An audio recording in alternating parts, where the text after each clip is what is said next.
Shalom semua. Halo. Diberkati Tuhan. Amin. Sukacita. Sekalipun di tengah-tengah pandemi dan susahnya mendapatkan minyak goreng, tetap sukacita. Amin. Ikan apa nggak bisa dimakan kalau nggak digoreng? Kan banyak macamnya. Direbus, dibakar, dipanggang, disate, dipalu marah, diketam marah, digergaji marah, banyak macamnya. Terjadi di tengah-tengah kita. Firman Allah begitu luar biasa, membawa kita, menuntun kita untuk belajar di sana, supaya saudara dan saya belajar hidup kasih dalam kehidupan kita. Jangan ribut, jangan permasalahkan, jangan salahkan sana sini soal minyak goreng, soal vaksin, soal vitamin dan lain sebagainya, tapi jalani hidupmu di dalam 1 Korintus pasal 13 ayatnya yang ke-6. Firman Allah berbunyi demikian, ia tidak bersukacita karena ketidakadilan, tetapi karena kebenaran. Kata ia di sana dikatakan kasih tidak bersukacita karena ketidakadilan. Bapak Ibu saudara kekasih dalam Tuhan, situasi dan kondisi saat sekarang ini, dalam situasi pandemi, banyak orang bersukacita karena ketidakadilan. Lalu siapa yang membuat ketidakadilan itu terjadi? Saudara rata-rata punya televisi, punya handphone yang bisa memperhatikan. Di luar sana persoalkan masalah ketidakadilan, di luar sana persoalkan masalah kinerja seseorang. Tapi kita terkadang lebih pandai mengkritik, menilai orang daripada mengkritik dan menilai diri sendiri. Inilah yang Tuhan katakan bahwa kalau kita memiliki kasih, tidak perlu bersukacita atas ketidakadilan. Sama kesaksian Ibu Marsha tadi, sejak kecil dirawat neneknya, tidak dirawat orang tuanya. Jadi kasih sayangnya lebih berat kemana? Neneknya. Adil enggak itu? Adil enggak? Menurut pemahaman kita adil, tetapi tidak pernah firman Allah berkata hormatilah nenek, kakek nenekmu supaya lanjut umurmu. Kan tidak. Tapi baginya itu keadilan, karena kasih sayang pasti lebih. Tapi Tuhan tidak pernah berubah dalam keadilannya menyayangi orang-orang yang Dia sayangi. Semua orang yang dipanggil, semua orang pilihannya, apalagi kasih sayangnya melimpah. Bahkan dikatakan bahwa nyawa pun taruhannya. Tuhan Yesus tidak pernah taruhan nyawa karena tidak ada minyak goreng. Tapi Tuhan Yesus nyawanya dipertaruhkan untuk hidup orang-orang pilihannya. Makanya Dia berkata bahwa kasih itu tidak bersukacita di atas ketidakadilan, tetapi di atas kebenaran. Lalu minggu lalu kita belajar secara umum apa pandangan Alkitab, apa pandangan firman Tuhan terhadap ketidakadilan. Ya, sekarang pokok-pokok apa yang sangat penting untuk tidak dilakukan, orang percaya tidak lakukan ketidakadilan? Kepada siapa dan untuk siapa? Yang pertama kita buka Keluaran 23 ayat yang ke-6, dikatakan di sana, janganlah engkau memperkosa hak orang miskin di antaramu dalam perkaranya. Artinya orang miskin itu harus mendapat keadilan. Haknya tidak boleh diambil, haknya tidak boleh dirampas, haknya tidak boleh dilupakan. Hampir seluruh negara menjamin kehidupan orang miskin. Undang-undang kita di Indonesia saja dikatakan bahwa orang miskin, anak-anak terlantar dipelihara oleh negara. Amin. Itu undang-undang, saudara ya. Makanya kita katakan bahwa kita di Indonesia ini cukup maju karena tidak ada yang ditakuti. Tuhan saja nggak ditakuti. Kenapa, saudara? Saudara saya perhatikan, jangan engkau memperkosa hak orang miskin. Tetapi realitanya di Indonesia seperti apa? Ini firman Tuhan. Saudara-saudara kita yang lain merasa diberkati, ya, dia undang anak yatim, mengundang orang-orang yang berkekurangan dikasih makan. Bagaimana dengan saudara dan saya?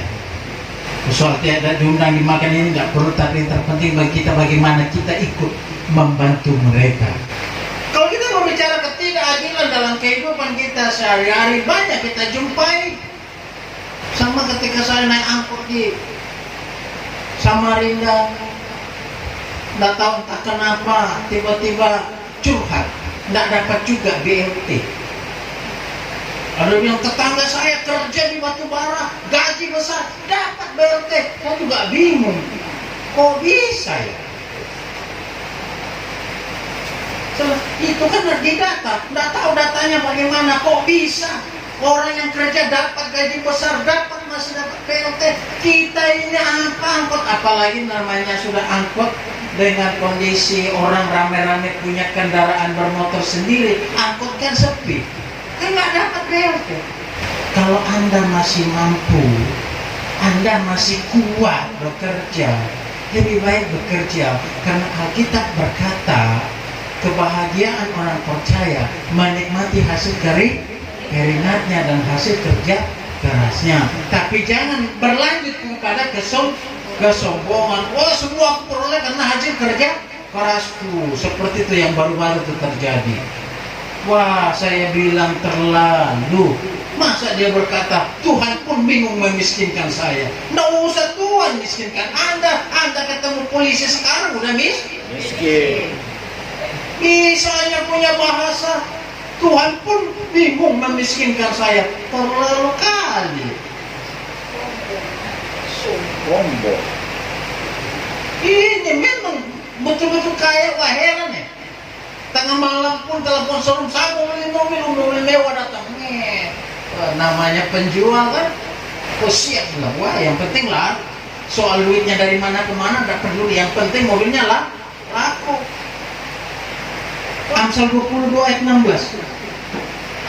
Orang yang menindas orang lemah untuk menguntungkan diri atau memberi hadiah kepada orang kaya hanya merugikan diri saja. Ya. Ini kadang-kadang kalau ayat-ayatnya seperti ini sedikit menggelitik kuping kita ya. Orang yang biasanya yang lebih senang kita kasih hadiah itu orang apa? Kaya ya.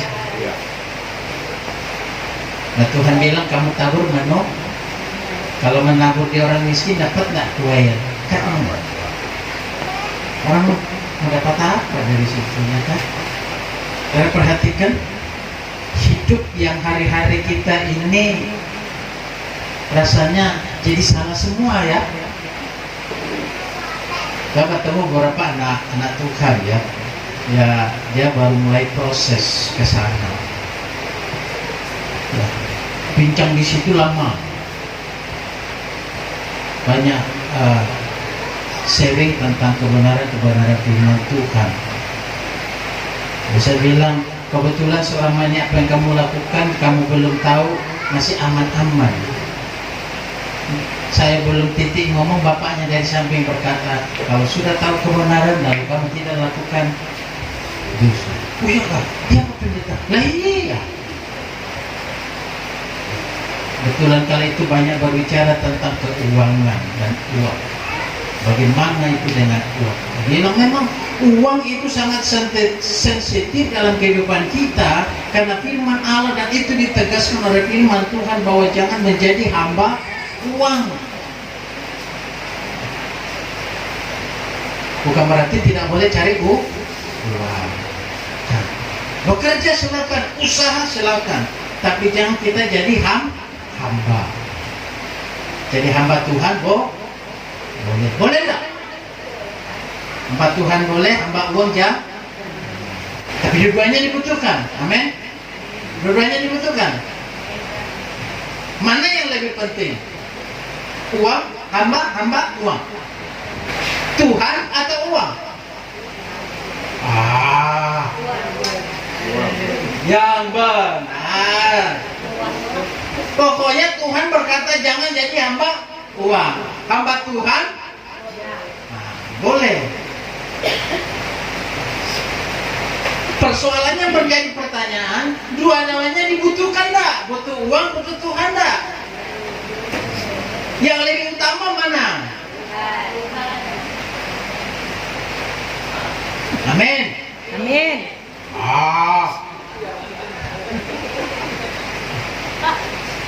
Salahnya itu, Tuhan berkata dalam firman Tuhan, cari dahulu uang, Kerajaan Allah. dan kekayaannya, baru Tuhan Salah. Hah? Salah. Apa yang dikatakan firman Tuhan? Carilah dahulu Allah dan kebenarannya. Lalu semuanya itu ditambahkan kepada kami. Saya sudah berulang-ulang bahwa manusia itu memutar kebenaran. Tuhan berkata cari dahulu Tuhan dan kebenarannya. Kita berkata cari dulu kekayaan, baru Tuhan. Kalau sudah kaya baru cari Tuhan. Kalau tidak kaya-kaya, tidak cari Tuhan. Kesedihan. Maka yang dicari apa? Kesedihan. Pesugihan. Saudara cari Tuhan supaya kaya, tidak banyak syaratnya. Banyak syarat apa tidak ada syaratnya?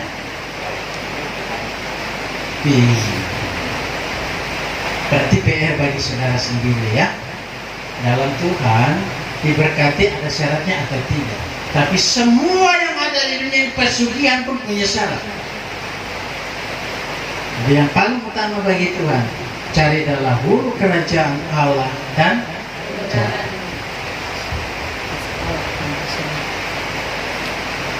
Saudara kekasih dalam Tuhan, orang yang menindas orang lemah untuk menguntungkan diri, dan itu memang benar. Ketidakadilan soal menindas orang yang lemah itu banyak dan sangat-sangat banyak terjadi, apalagi di lingkungan kehidupan kita. Kita tidak usah jelaskan satu persatu sebab itu jadi masalah nantinya. Tetapi itulah yang terjadi. Akhir zaman pun akan terjadi. Yang kaya makin kaya, yang miskin makin miskin. Karena siapa yang kuat semakin kuat. Tidak perlulah jauh lagi saya mau jelaskan masalah itu, tapi Anda punya medsos masing-masing, bisa melihat apa yang terjadi saat sekarang ini. Coba lihat salah satu contoh yang bukan lagi gosip, bukan satu hal. Orang ibu-ibu, orang yang tertindas, orang yang lemah, sampai korban nyawa antri minyak goreng. Orang lain punya lebih dari 1 ton. Dengan pencitraan untuk datang bagi-bagi, jual beli. Bahkan ada lagi yang melakukan penipuan. Minyak curah dibeli, dikemas sendiri, dijual ke pasar. Waduh, sekarang hidup cukup, yang penting sehat. Amin. Kalau hidup itu cukup, saudara dan saya tidak akan pernah menindas orang lain. Karena itu kita berkata cukupkan dirimu. Kalau merasa sudah cukup, tidak perlu lagi menindas orang lemah, tidak perlu lagi mengambil hak orang miskin, dan tidak perlu cari-cari muka ke orang-orang kaya. Kan begitu bahasa kita aja seperti ini. Dan memberi hadiah kepada orang kaya hanya merugikan diri saja loh. Sebenarnya memberi hadiah kepada orang kaya itu rugi. Itu menurut firman Tuhan. Tapi menurut manusia berbeda. Memberi hadiah kepada orang miskin itu rugi. Kalau memberi hadiah kepada orang kaya menguntungkan, karena apa? Ada timbal baliknya. Tapi berkat Tuhan, pengembalian Tuhan lebih berharga. Ingat ya. Mulai sekarang, kalau pesta orang-orang kaya, tidak usah kau tampil banyak-banyak di situ. Amin. Taruh saja seadanya. Orang sudah kaya kok. Tapi kalau ada orang mengundang dirimu dan orang berkekurangan, taburlah yang banyak di situ. Amin. Dan kalau orang kaya mengundang, ditaruh namanya di situ. Banyak-banyak diisi, taruh nama di situ. Kenapa dapat kembaliannya? Hati-hati. Berarti kalau begitu nanti orang-orang, makanya banyak orang-orang yang merasa berada, tidak membutuhkan amplop. Ada itu sering. Banyak Pak. Banyak. Kenapa? Baginya sudah cukup. Banyak juga orang yang nggak punya, nggak butuh amplopnya. Baginya sudah merasa cukup dengan kondisi dan keadaan seperti itu. Lalu kenapa kadang-kadang orang berharap dan berharap karena merasa tidak pernah cukup. Pengajaran firman Allah, kalau kita mencukupkan diri dalam segala hal, kita tidak mengambil hak orang lain, kita tidak menindas orang lain, dan kita tidak cari muka kemana-mana. Amsal 22 ayatnya yang 22 di bawah. Janganlah merampasi orang lemah karena ia lemah, dan janganlah menginjak orang yang berkesusahan di pintu gerbang. Sebab ayat yang ke-23, sebab Tuhan membela perkara mereka dan mengambil nyawa orang yang merampasi mereka. Saudara perhatikan. Makanya Alkitab berkata, engkau kuat di saat apa? Engkau kuat di saat, bukan di saat engkau sehat lalu kau kuat, enggak. Walaupun basic kita ketika kita sakit, kuat enggak? Tapi Tuhan berkata di saat engkau lemah engkau kuat. Di saat engkau ke dalam kondisi terpuruk engkau kuat. Karena apa? Engkau mengandalkan Tuhan di saat lemah. Engkau mencari Tuhan di saat lemah. Engkau mencari Tuhan pertolongan di saat engkau tidak mampu. Tapi ketika engkau merasa mampu, kau cari bantuan enggak? Ya, seperti tadi, karena merasa hebat lalu Tuhan pun bingung miskin kasar. Saya jadi heran. Tidak boleh melakukan ketidakadilan kepada orang-orang asing dan atau kepada anak-anak piatu. Keluaran 22 ayat 21. Janganlah kau tindas atau kau tekan seorang orang asing, sebab kamu pun dahulu adalah orang asing di tanah Mesir. 22. Seorang janda atau anak yatim janganlah kamu tindas. Orang asing, pendatang. Ibaratkan kita dalam keluarga, ada orang lain datang di rumah kita, seringkali jadi sasaran.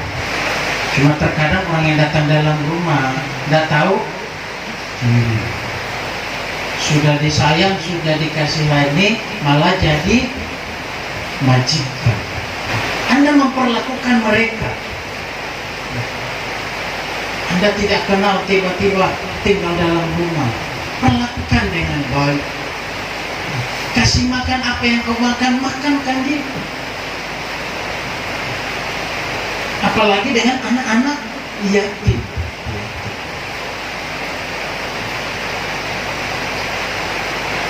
Ya, di kalangan saudara kita, mereka lebih senang kasih makan orang-orang itu karena dikatakan pahalanya cukup besar.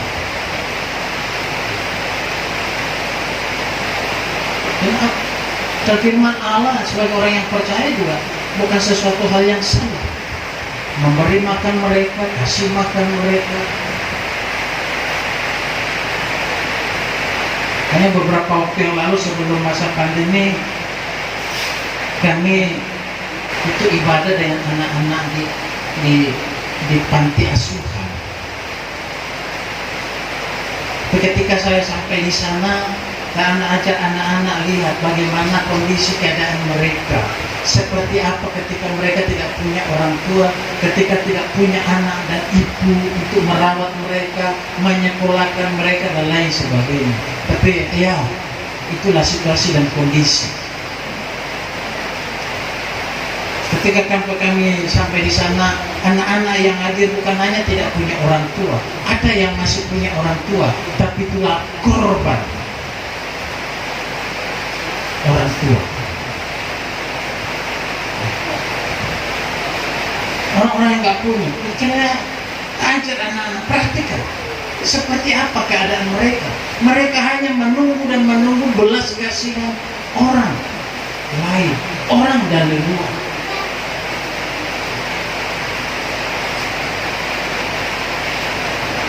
Kebutuhan mereka kadang-kadang tetangga-tetangga di sekitar walaupun tidak seiman. Kadang-kadang ada yang antarkan beras, ada yang antarkan Indomie.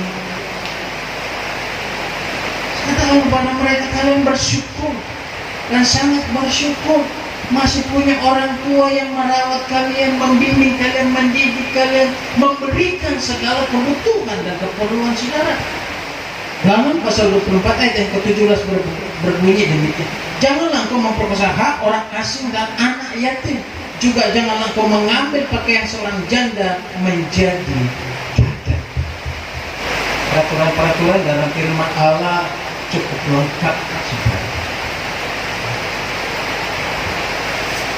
Yang seharusnya di lingkungan kehidupan orang-orang yang katakan ketika memiliki kasih, tidak ada yang hidup lagi di bawah garis kemiskinan. Apalagi di tengah-tengah kehidupan kita seperti ini. Alkitab berkata, siapa menindas orang-orang ini, nyawanya Tuhan ambil. Mau panjang umur semua? Amin. Mau menikmati IKN? Jangan cuma terbayang dalam sejarahmu, ingatanmu, tetapi nikmati hasilnya.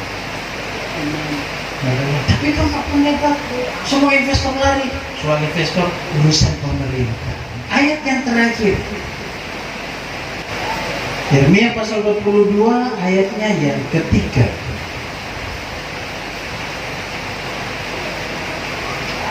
Beginilah firman Tuhan, lakukanlah keadilan dan kebenaran, lepaskanlah dari tangan pemerasnya orang-orang yang dirampas haknya. Janganlah engkau menindas dan janganlah engkau memperlakukan orang asing, yatim dan janda dengan keras, dan janganlah engkau menumpahkan darah orang-orang yang tak bersalah di tempat ini. Merupakan bentuk kesimpulan bahwa siapapun yang lemah, jangan engkau rampasi haknya, lakukan keadilan, perlakukan dengan baik, apalagi membunuh mereka. Hiduplah dalam keadilan dan carilah kebenaran. Tunduk kepala kita.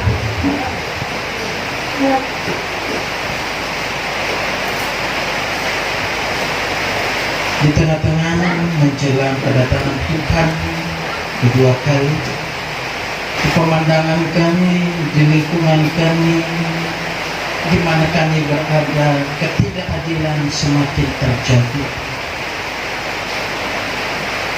Penindasan terus berjalan. Bahkan bangsa yang lemah ditindas oleh bangsa yang berkuasa, bangsa yang kuat. Suku yang lemah ditindas oleh kekuasaan. Minoritas diperlakukan tidak adil dengan mayoritas. Bahkan di dalam pekerjaan, keyakinan pun menjadi persoalan. Jabatan menjadi persoalan. Kehidupan di lingkungan kami, keadaan pun jadi masalah. Tapi di hadapan Tuhan kami tetap bersyukur, karena jaminan firman berkata, di saat engkau lemah, di saat itulah engkau kuat. Di saat dalam keterpurukan kami merasakan kehadiran Tuhan. Di saat kami susah Tuhan ada. Di saat kami sakit Tuhan menjadi dokter dan tolong bagi kami. Di saat kami membutuhkan pertolongan, mungkin kami tidak mendapatkan pertolongan support dari manusia, tetapi kami selalu mendapat support dukungan daripada Tuhan dalam segala aspek kehidupan kami. Oleh sebab itu Tuhan ajar kami di hari-hari kami di akhir zaman ini untuk berjalan seturut dengan kehendak dan rancangan Tuhan. Terima kasih Tuhan. Jemaat yang ada Tuhan memberkati, Tuhan lindungi dan Tuhan jagai. Tuhan tetap bawa mereka untuk terus berusaha dan belajar dalam kebenaran Allah, sehingga mereka semakin menikmati kasih sayang Tuhan. Memberkati anak-anak cucu kami dalam tumbuh kembangnya, dalam menuntut ilmu, dalam meraih cita-citanya, hingga di hari-hari ke depan menjadi generasi yang betul-betul memuliakan Tuhan. Memberkati badan usaha yang mereka kerjakan dan jalankan, bahkan juga usaha menjadi lapangan pekerjaan yang lagi masing-masing menunggu, kami percayakan di dalam Tuhan. Tuhan memberkati pemerintahan kami, bangsa negara kami, bahkan rencana pembangunan IKN kami tetap serahkan hanya ke dalam tangan Tuhan.